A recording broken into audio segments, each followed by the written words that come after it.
Você está no canal Eu Estudo a Lição com o pastor Samuel Camilo. Hoje é sexta-feira, dia 17 de março de 2023. E faremos um estudo adicional do nosso tema principal da semana, que foi Administrando em Tempos Difíceis. Eu quero utilizar um texto como base para a nossa reflexão aqui hoje, que é o texto de Apocalipse capítulo 3, a partir do verso 15, que faz parte da carta de Cristo Jesus à igreja de Laodiceia. O texto diz assim: sei tudo que você faz. Você não é frio nem quente. Desejaria que fosse um ou outro, mas porque é como água morna, nem quente nem fria, eu vomitarei da minha boca. Você diz: sou rico e próspero, não preciso de coisa alguma, e não percebe que é infeliz, miserável, pobre, cego e está nu. Eu aconselho a comprar de mim ouro purificado pelo fogo, e então será rico. Compre também roupas brancas, para que não se envergonhe de sua nudez, e colírio para cobrir os olhos a fim de enxergar. Eu corrijo e disciplino aqueles que amo. Por isso seja zeloso e arrependa-se. Preste atenção. Estou à porta e bato. Se você ouvir a minha voz e abrir a porta, entrarei e juntos faremos uma refeição como amigos. O vitorioso se sentará comigo em meu trono, e assim como eu fui vitorioso e me assentei com meu Pai em seu trono, nos assentaremos juntos. Quem tem ouvidos para ouvir, ouça o que o Espírito diz às igrejas.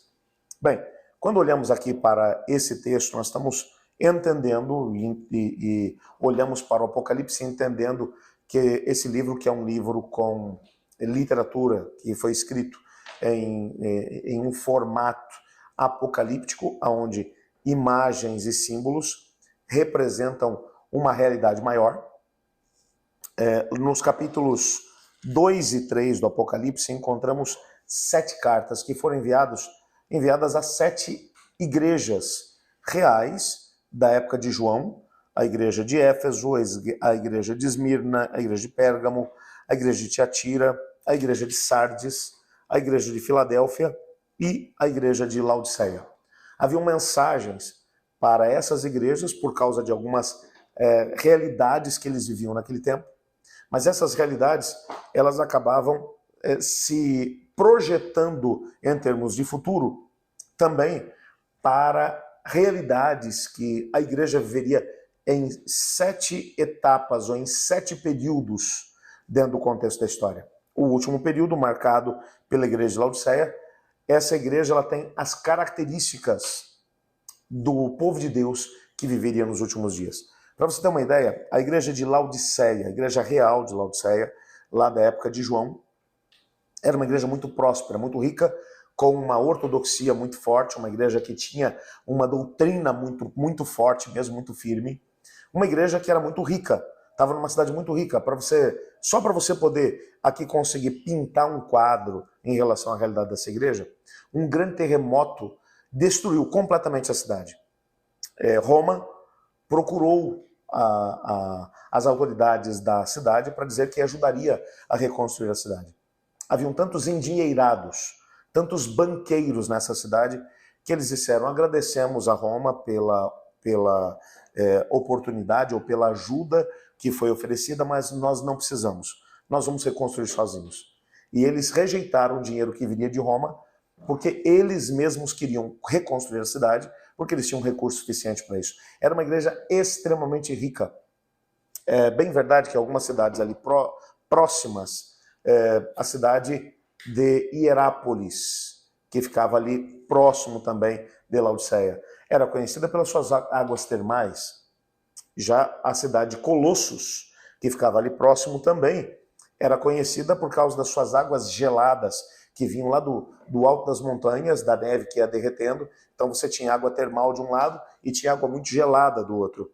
E no meio, entre essas duas, estava a região de Laodiceia, que era uma região que também tinha atividade vulcânica, mas que a água que vinha das montanhas próximas, ela até vinha quente, mas ela tinha um gosto muito forte, um gosto ruim, por causa da quantidade de enxofre que havia, que tinha contato ali com a água, e ela já chegava morna na cidade. Era uma água, portanto, que não servia para o consumo. Essa água era usada para diversas coisas, para limpeza, para outros fins. A água para se beber tinha que vir de outro lugar. Jesus Ele vai usar todas essas imagens para poder dizer a essa igreja: olha, você tem uma ortodoxia muito forte, você se sente realmente próspera, mas eu quero dizer que você é pobre, miserável, cego e está nu. E eu te aconselho que compre de mim ouro, vestimentas e colírio. Um outro detalhe a respeito dessa mesma cidade é que haviam clínicas oftalmológicas famosas em todo o mundo daquela época, com os melhores oftalmologistas da época, ali naquele lugar. E Jesus está dizendo: olha, vocês têm muito dinheiro, mas na verdade são pobres. Vocês têm tecelagens que fazem os melhores tecidos de toda a Ásia Menor, mas vocês na verdade andam nus. E vocês têm médicos oftalmologistas que são notícia no mundo todo, mas vocês são cegos porque não enxergam a condição real de vocês. E a menos que vocês mudem de postura, eu vou vomitá-los da minha boca. Porque para mim vocês são como essa água morna que vem para a cidade. Vocês não são nem quentes e nem frios. Eu preferia que fossem frios do que serem mornos como vocês estão. Eu estou a ponto de vomitá-los da minha boca. Essa igreja de Laodiceia, ela representa a igreja de Deus que viverá sobre a terra exatamente antes da vinda de Jesus. Creio eu, e cremos como Adventista do sétimo dia, que representa a igreja de hoje. O povo de Deus hoje. Nunca tivemos tanta informação, nunca tivemos tanto conhecimento à luz da teologia. Nunca tivemos acesso a tantas Bíblias. Nunca tivemos tanto acesso a informações sobre Deus. Nunca tivemos tantas pessoas que acreditavam em Deus no mundo todo. Entretanto, nunca tivemos uma época com tanta falta de comprometimento com Deus e com a sua obra como hoje em dia. Hoje, nós vivemos uma época também em que, apesar de termos sérios problemas sociais, onde encontramos muita gente passando por uma pobreza extrema, mas encontramos também muita gente vivendo no conforto, com as suas casas, com os seus carros, os seus eletrodomésticos, os seus eletrônicos, e as pessoas que vão vivendo o tempo todo para poder trabalhar dentro de uma sociedade consumista, materialista, onde as pessoas trabalham o tempo todo para poder adquirir mais, mais e mais. E onde as pessoas são medidas por aquilo que têm. E onde a mídia vai ditando aquilo que você precisa ter ou aquilo que você não precisa ter. E nós vamos encontrando algumas pessoas que vão vivendo em função das coisas. Quando Cristo Jesus vai se referir à igreja de Laodiceia, ele vai dizer: você precisa ser rica de verdade. E para ser rica de verdade, você tem que comprar ouro refinado pelo fogo. Nós precisamos, meus queridos amigos e irmãos, precisamos valorizar aquilo que realmente tem valor dentro do reino de Deus. Nós precisamos ser cobertos pela graça de Cristo, precisamos que os nossos olhos sejam abertos para vermos o risco que corremos. Estamos vivendo os tempos que antecedem a vinda de Jesus. Nessa semana tivemos a oportunidade de poder estudar sobre a importância de administrarmos em tempos de crise, porque esse é um tempo de crise. Mas o Senhor Jesus olha para mim e para você e diz: o que você vai fazer diante da crise que está diante de você?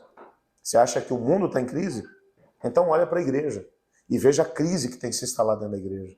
A falta de comprometimento das pessoas que se dizem cristãs. É tempo de dizermos para Deus: Senhor, que venha o teu reino, mas ao mesmo tempo que eu tenha a oportunidade de poder viver os princípios do teu reino. De administrar entendendo que o Senhor Jesus está voltando e colocar tudo que tenho, tudo que eu sou, a serviço de Deus, bem como também do seu reino. Eu quero orar por isso, mas quero também orar pelos nossos pedidos que são mencionados no nosso chat. Eu tenho dito aqui todos os dias que a cada dia me surpreendo mais com os pedidos que têm sido colocados no nosso chat, com a interação que está acontecendo entre os irmãos do mundo todo, que começam a orar uns pelos outros, com as mensagens de pessoas dizendo: eu já tive a resposta à minha oração, louvado seja Deus. E nós vamos continuar orando aqui todos os dias. E eu te desafiei e continuo desafiando. Escolha pelo menos 5 temas ou 5 pessoas que pediram oração e interceda por elas durante esse dia. Você vai ser abençoado dessas pessoas também, eu tenho certeza disso. Eu escolhi aqui 5 pessoas pelas quais eu vou orar hoje e quero compartilhar com você. A primeira pessoa é a Isa Pereira. Ela está pedindo aqui pela conversão do Juliano e ao mesmo tempo pelas finanças. Ela está vendo uma crise financeira muito grande e pede que nós oremos para que Deus possa intervir na vida dela. Também estou orando pela Carlene Possione. Ela pede orações pela sua família.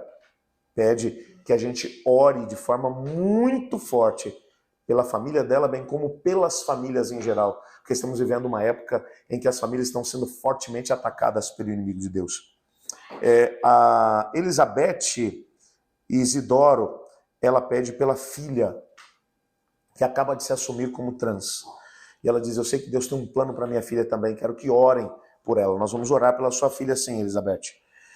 Vamos orar também pela Mara. Mara, ela pede porque muito em breve, agora no dia 19 desse mês, vai começar uma campanha de evangelismo lá na sua igreja. E ela gostaria muito que o seu filho, Manfred, tivesse a oportunidade de poder voltar para os caminhos do Senhor Deus. Quero orar também aqui pela Maria Inês Dantas. Ela menciona uma situação realmente muito preocupante. A mãe dela sofreu um AVC há 6 meses.